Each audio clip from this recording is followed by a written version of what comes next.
A very warm welcome to you for joining us on this special edition of the show, AIT Infotech Network, and I am Bayeru Agabi.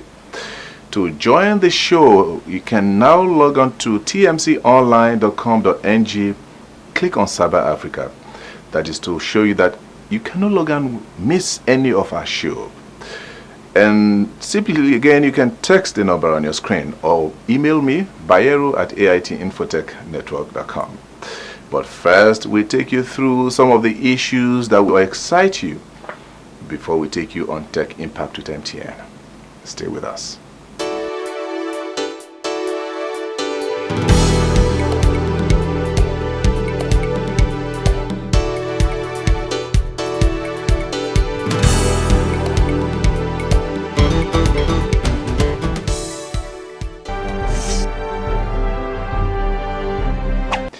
This is AIT Infotech Network, and I am Bayeru Agabi. And now we take you on our Tech Impact, where we x-ray issues and development that made news in the past week, as compiled by Francisca Nana. Stay with us.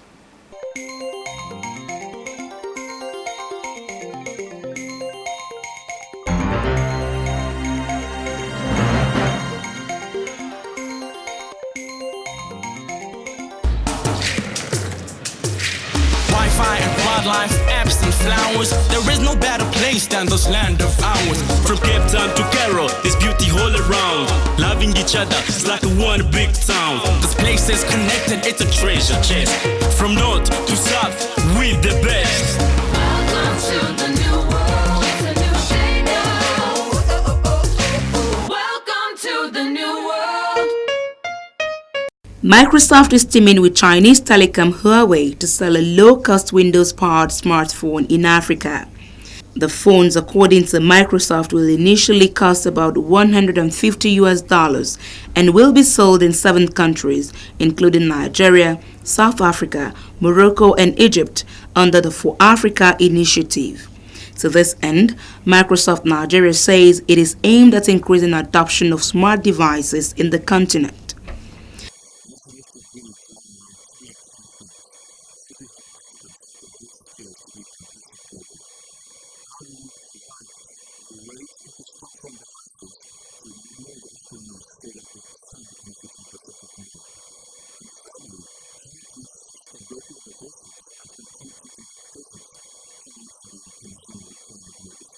Africa's smartphone market has reportedly grown at an average of 43% a year since 2000, with Nigeria at the center of this growth. In sub-Saharan Africa, 10% of the 450 million cell phone users have smartphones, but that number is expected to rise, says the New York Times. Africa has great potential.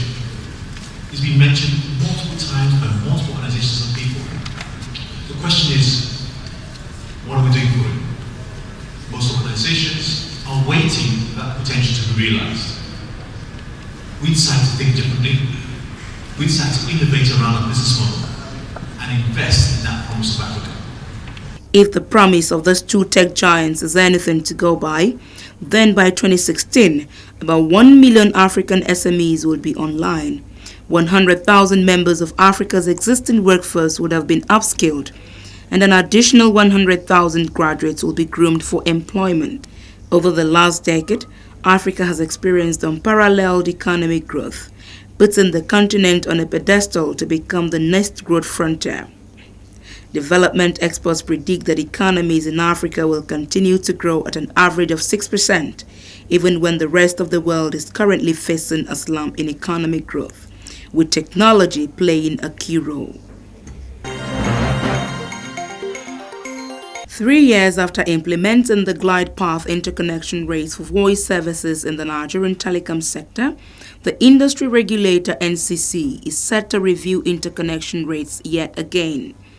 The current rate of 8 Naira 20 Kobo was determined in 2009, and it was the first time the Commission implemented the glide path asymmetric rates that allowed cost differentials in terminating rates. Having gone through the rigorous process for industry statistical data collections, analysis and population into the cost models, the Commission is pleased to present to the industry the final draft report and final Presenting the final draft report on the interconnection cost model proposed by the NCC, its consultant, PricewaterhouseCoopers UK, say the model will stimulate investment and competition in the industry. Interconnection rates can be set in many ways, and indeed the history of setting interconnection rates in Nigeria reflected some of these mechanisms. After 3 hours of intense deliberation on the draft, the operators and the regulator did not reach a consensus. While the smaller operators want the current model maintained, the big operators are pushing for a model that allows uniform call termination rate. Clearly, we at Etisalat believe that asymmetry is a critical element in order to maintain healthy competition in the marketplace going forward. What the CDMs were saying is that they don't have the volume that the bigger GSMs have. So the rates that they used will not match what the CDMs will use. So that's what their fear is. And then with the clearinghouse, we have a slightly different position because we offer a different service from the CDMs. So, but I see their position. I can't really say much about it because, again, the NCC is who will make the final decision on it.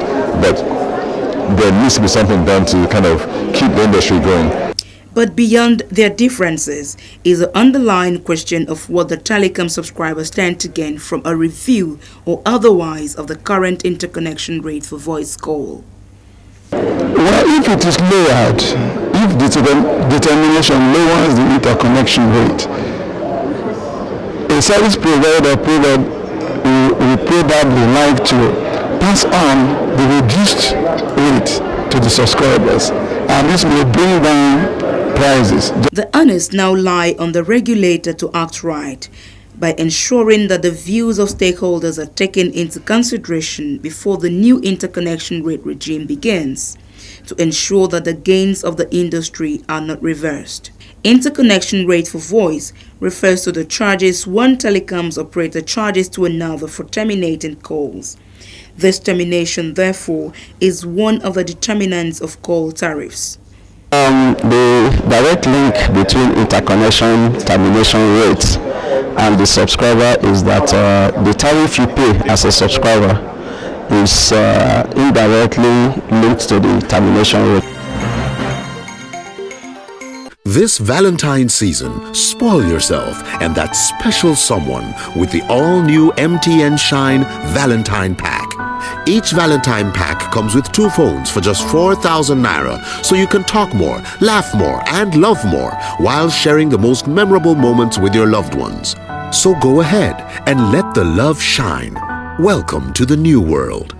Available at MTN stores. MTN, welcome to the new world. The transformation witnessed in the financial sector in Nigeria today is not a peculiar one. World over, the upsurge in the consumption of IT is constantly placing a huge demand on organizations and innovators.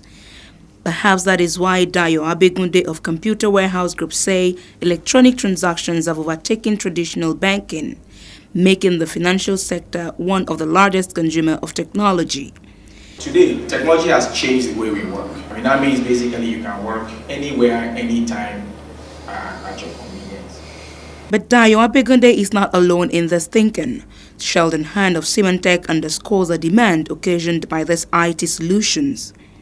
Demands which, according to him, has constantly put enterprises on their toes, as nearly every click of a button for a transaction either on your PC, ATM, mobile phone or a POS machine adds up the data of your bank. There's a lot more devices. If you look at the nature of the data on those devices, it's very graphical, it's very feature rich. So the size of the data files are quite big. And so this is causing our data to grow at approximately 60% per annum, which means, every 2 years our data is doubling. This obviously has a tremendous impact on our costs. But while banks work to do more with the vast amounts of data they have about customers, channels and transactions, they also adopt technologies that allow them store data in the cloud, on devices and in virtual environments, all aimed at effective data storage and management. Abegunde speaks again. For banks, the growth in data, that data is being stored and is being used to run the business. mainly around for analytics and also compliance reasons. I'll give you an example. You went to the ATM and you put in your card and it didn't work and it debits you. The bank needs to keep that transaction. So when you go to the bank, they can check and say, okay, madam, this came here, put in an ATM, didn't collect money, but the machine debited them. Another interesting thing on the ATM is that ATM has cameras. It takes 5 pictures, so they know that it is you that came to use the ATM. Because at times your brother can steal your ATM card and go and use the ATM. So now that singular transaction on that ATM has elicited 1 transaction to take out money and 5 pictures which needs to be stored. However, one thing is clear, that is cyber criminals. As technological solutions evolve, cyber criminals also continue to discover new vulnerabilities and attack on a sophisticated note. The question now needing urgent answer is, how would these banks stay ahead of cyber criminals? Sidney Sheldon of Symantec proposed some strategies. Most banks want to, look to achieve, cost-to-income ratios of about 40%. Having, reliable online banking systems via the internet is a key component in being able to deliver world-class banking services at a much lower cost. At this event put together by Computer Warehouse Group and Symantec, it was agreed that a new cashless policy of the CBN called for more efficient, cost-cutting and reliable technologies from banks. This, they say, is one sure way to give customers confidence and reliability. So remember me today. You don't call, you don't SMS, you don't even... Baby, just call or SMS and I'll pay with MTN Collect Plus. Introducing MTN Collect Plus. Call or SMS while the receiver pays. For calls, simply dial *121* before the receiver's number and hash. For SMS, text 38701 and the receiver's number. MTN.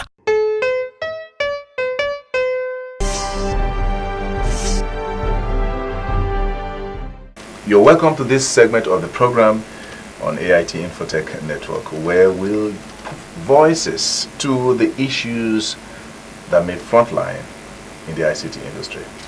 And today our focus is the place of the consumer and the small entrepreneur in the Nigeria ICT space, with the Comtech Ministry, the regulator, and now that we're talking about celebrating the Nigerians' centenary. I have in the studio the president of the Nigeria Airline Group, Engineer Bayo Banjo. You're welcome to the show. Thank you. And I also have in the studio the president of Teledom International and also the former president of the Association of Telecoms Companies of Nigeria. You're welcome to the show. Thank you. Yes, okay. Let's start with quality of service. The last interview I had with either the minister and the regulator, that is Engineer Jua, he clearly stated that internet or data service is purely very, very bad. And now we are moving towards broadband. Do you think that the problems plaguing the voice industry right now that makes it very difficult for us to have reliable voice communication will not plague the same data service when we have broadband services? Well, I mean, it is natural in any society that when effective sanctions are not well applied, there will be laxity. I think this is a general form that applies to everything. I always put it this way, the same Nigerian that misbehaves in this country, drives on the wrong side of the road, abuses police and does what he likes, immediately he lands in London. He's a model citizen. He behaves himself. So it's not that they don't know what to do. The point is that if you don't have effective sanctions and monitoring in a society, quality of service can never improve. So how does sanction affect power supply, vandalism and cable theft? Well, first of all, there are countries particularly in the Middle East, very vast countries, where a lot of their infrastructure is powered solely by generators or some alternative power. Vandalism, well, let's look at that very carefully. That can be used as an excuse, particularly outside Lagos. But in an area of Lagos and, let's say, Abuja, where there's a certain level of security, I don't think that could be used as a major excuse. Dr. Kwem, do you agree with that? Yeah, let me react this way. Thank you. What were the factors that were responsible for the low quality of service within the narrowband arena, within the voice arena? As far as I'm concerned, one is the tendency of the operators to bite more than they can chew, bringing a large number of subscribers to their networks, not minding the amount of the capacity that they have in the network. I would put it this way: if you want to pass through that door, and that door was meant for only one person at a time, and you want to bring, because of the kind of profit they are bringing to you, you want to pass 10 people at the same time through that door, you're going to have congestion. So the same thing will apply to data services. I say plug and pray, okay, or you plug and play. So the indiscipline, the greed, the insufficient sensitivity to the feelings of subscribers, of consumers, to give service of high quality based on available capacity would also plague broadband or data services. So operators must be disciplined to make sure that they can only give what they have based on the capacity that they have. Everything seemed to just push towards NCC, who's supposed to regulate the infrastructure and all other things. But we have not seen, the bite coming from the Consumer Protection Council, whose statutory, whatever it is, to actually see that the end user gets a better service. Yeah, but the point is, have they been given teeth and the permission to bite? It's an agency of government. Yes, but what sanctions can they apply? Particularly set up to do they this. Have, excuse me, what do you see, they can bite. Yeah. Sorry, they can only bite. They can only punish as Consumer Protection Council when they have the resources to detect that the quality of service is low. So between NCC and the Consumer Protection Council, who has the tools to detect low quality of service and therefore punish accordingly or punish appropriately? It is the NCC. So even if the Consumer Protection Council is to come into play here, then he must acquire the resources to be able to monitor, be able to detect the departure from the normal and punish accordingly. But within the Telecom Act, and within the purview of capability and competencies to do that business, the Nigerian Communications Commission had the human resources, had the material resources to monitor networks. Okay, so in the beginning of our discussion, you both hinted at sanctions. Yes. But we have seen the NCC in recent times really coming out smoking, biting, through sanctions and all that. You suggested that Gina Bajo, that those sanctions were just mere pancake. Those are not sanctions. Those are mere jokes. I mean, why do you call them jokes? Because let me give an example. Let's say you were to find a big operator, 300 million. That sounds very large to all of us. And this big operator has 40 million subscribers. That translates to 8 naira. Let me repeat again. 8 naira per subscriber. Is that a punishment? You see, when a sanction means it will have an effect, right? The person regards it as a punishment. Now, if you were to apply the punishments they do in banks, where you have an erring official, he's either removed or a person is in fact forced to divest from the business or banned from entering the business, then of course they'll take it seriously. If a letter was given to an operator from the NCC to correct this, and it's ignored, and that CEO or whoever knew the NCC has a power to sack him, he will sit up and look at the letter. But don't forget, most of the CEOs you have in all of these telcos, may I add all something? employed. May I add something? You see, why we're copying these sanctions is because they work abroad. You see, if you find a company 300 million pounds in the United States or in the UK, when it comes for the general meeting, the shareholders remove the CEO. So we picked a sanction that cannot work here because we haven't seen through the process of the sanction. Dr. Ekun, what's your take on this? Are the sanctions not good enough to deter the operators? Sanctions for doing what? Sanctions for having committed an offense. Was this offense deliberate? The answer is yes. If it was deliberate, what was the benefit, the economic benefits that accrued to the operator? So I'll give you a very simple example. If for committing an offense, simple analogy, please accept my apologies here. Yes. If I hit you, all right, and the policeman arrest me for having hit you, but when I was hitting you, journalists like you covered my hitting you, and from the paparazzi I made 1 million naira, okay, for hitting you, and they covered my hitting you, and then I'm taken to the police station, and the police said, look, why did you hit such a first-class Nigerian journalist like Bayero Gabi? The punishment is 50,000 naira.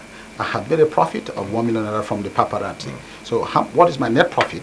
1 million minus 50,000. So I have now around 50,000 naira. So it's as profit. So therefore, when the punishment is infinitesimally small in comparison with the profit, I will enjoy hitting you because it's good business for me to hit you. So in one word, the sanction is an encouragement. No, let me put it this way. In one word, the punishment meted out is abysmally small in comparison with the profit made. It is only when punishment wipes out your profit made from an offense and even forces you to dip your hands into your pocket and spend more, then and then will it discourage you. Number two, I agree with Banjo totally. We have to learn. The laws were made for men, all right? The Bible says that not man for the law. So we can always amend the act, we can always amend the regulation, and always evolve, all right? So we should learn to remove the corporate veil. In Nigeria, we have seen young men and women try to come up with smaller businesses, and before you know it, they go off. Government, in its wisdom, has come up with Galaxy Backbone to help aggregate, government consumption of ICTs and all that. Has Galaxy coming into the fray, of data provision, helped the entrepreneur in this sector or innovation in this sector?